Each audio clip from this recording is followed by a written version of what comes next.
لە دوای ڕووداوەکەی دوێنە و هێرشکردن بۆ سەر فڕۆکەخانەی نێودەوڵەتیی سلێمانی کاربەدەستانی حکوومەت لە جێگەی بەرپرسدانەوەی ئەم جۆرە لە هێرشانە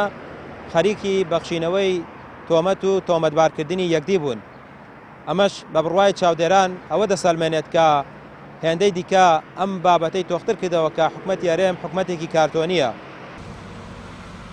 لە دوای ڕووداوی هێرش ئاسمانیەکەی سەر فڕۆکەخانەی سلێمانی بەرپرسانی سیاسی هەولێر و سلێمانی لە جێگەی هەڵگرتنی بەرپرسیارەتی دۆخەکە وەکو کاری هەمیشەیان کەوتونەتە سەرکۆنەکردنی یەکدی و پاساو هێنانەوە بۆ ڕووداوەکە. بە بڕوای چاودێرانی سیاسی ئەم جۆرە لە کاردانەوەی سیاسیەکان بەرامبەر دۆخێکی وا هەستیار ئەوە دەردەخات دوو دەسەڵاتی بنەماڵەی هەیە لە هەرێم و هەمیشەش لە کاتی ڕووداوەکان زیاتر ئەوە تۆق دەبێتەوە.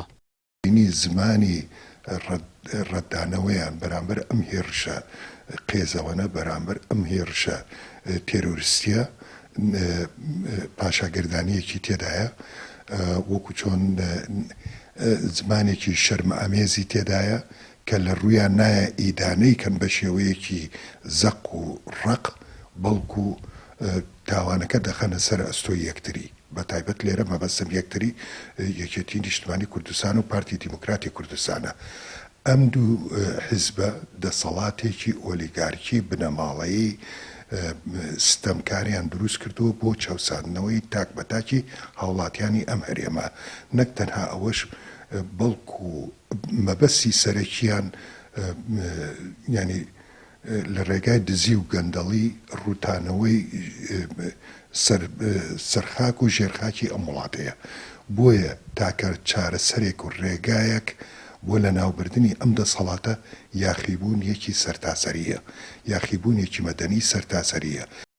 هەرچەندە دوو حیزبی دەسەڵاتداری سیاسی هەرێم باش دەزانن هێرشە موشەکەکەی سەر فڕۆکەخانەی سلێمانی چ لایەنێک ئەنجامی داوە، بەڵام خۆیان سەرقاڵ کردووە بە وەڵامدانەوەی یەکدی و خۆیانی لێ دەدزنەوە و جورئەتی ئەویان نەکردووە بڵێن کێ هێرشەکەی کردووە و بۆچی دەبێت ڕێگە بدرێت سەروەری خاچی هەرێم و عێراق ببەزێنرێت و ترس و تۆقاندن لە دڵی خەڵکی بڵاو بکرێتەوە.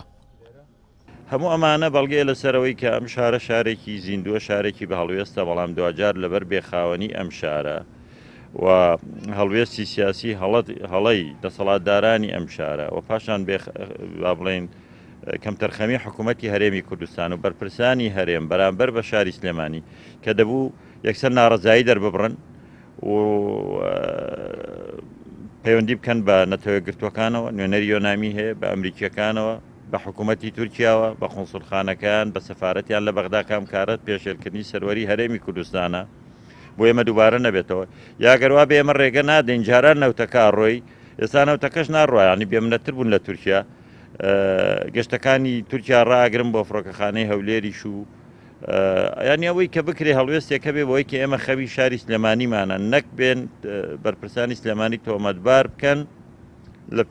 لە جیاتی ئەوەی بیان کێشەکەمان بۆ خەڵکن ئەوەی زەرمەند بووە لەم کارە دانیشتوانی خەڵقی ئەم شارە و دەوروبەری ئەم شارەیە. ئەو هێرشەی سەر فڕۆکەخانەی سلێمانی لە کاتێکدایە کە چەند ڕۆژێک بەر لە ئێستا تورکیا ئاسمانی وڵاتەکەی بەڕووی سلێمانیدا داخست و ئیبراهیم کاڵن وتەبێژی سەرۆکاتی کۆماری تورکیا ڕایگەیاند سلێمانی دەبێت چاوەڕوانی شتی دیکەش بکات. چەند ڕۆژ دوای قسەکانی کاڵن فڕۆکەخانەی سلێمانی بە ئامانج گیرا. ڕووداوەکەش ئاڵۆزی و لێکەوتەی نەرێنی فراوانی بە دوای خۆی داهێنا و سیمای کارتۆنیبوونی کابینەی نۆ و دەڵەمەیی و فەشۆڵەیی حکومڕانی دوو حیزبی دەسەڵاتداری هەرێمی کوردستانی بۆ ڕای گشتی و ناوخۆ و دنیای دەرەوە تۆختر کردەوە. ڕامیا عوسمان کەناڵی پێیام سلێمانی.